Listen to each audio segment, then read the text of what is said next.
This Wellness Wednesday, we're talking about a health risk many caregivers face, burnout. Juggling work, family, and caregiving can leave people exhausted and overwhelmed.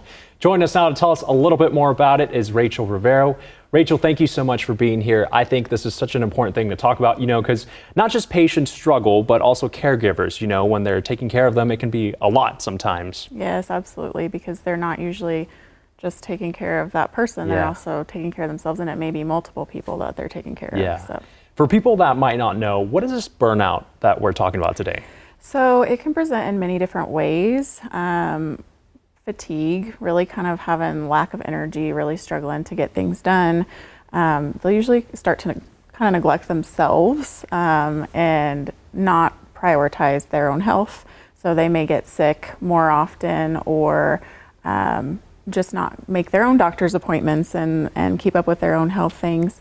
Things can kind of fall by the wayside, normal day-to-day things, getting bills paid, things like that. So that can cause their own health issues with that chronic stress. And so that's what we're trying to avoid. We want to try to support those people to prevent them from then needing a caregiver themselves.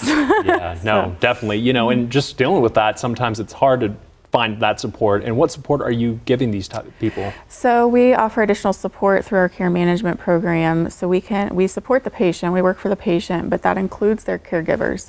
So we can kind of become that source of support for them so that they don't have to feel like they're doing it all by themselves, which is the biggest part. It can be so overwhelming. And if you're not very familiar with the medical world, with what's going on with them, with the questions to ask, it's even more frustrating. And with the fast-paced world of healthcare anymore, it's really, really hard. It's hard to get things figured out. It's hard to navigate the system. If you don't know the right questions to ask, it's even harder. So we offer that support as somebody on the inside who can be that person they can turn to. We can make those phone calls for them. We can help give them questions to ask when they are at appointments with their loved one, and just support them in whatever way, whether that's even connecting them with their own resources of support. If that's respite care, kind of having somebody come in and help for a little bit to give them a break, because usually they don't get a break. I mean, you think about, a lot of people think about moms with young kids, they never get a break. But also when you're dealing with an older adult or somebody with chronic health conditions who can't be left alone, it's the same kind of process. They don't ever get a break, and they don't prioritize it, and oftentimes they don't want to ask for help either. So it's people that kind of need to just be able to step in. But when they do have somebody like us on board for the patient, we very much try to portray ourselves as support for them as well, or any other family member, to say, hey, let us help you. Let's give you a break. Let's get up some resources so that you don't have that sense of burnout, because you're no good to anybody if you're not taking care of yourself. Yeah. And why do you think people often struggle to ask for that help? Well, I think there's a lot of factors. I mean, some people, it's a pride thing. It's I can do it. I've always done it, and it's a sign of weakness, right? If I ask for help, but it's really not. It's a really great sign of strength that you're able to acknowledge that and say, hey, I need some help. It takes a lot of strength for people to do that.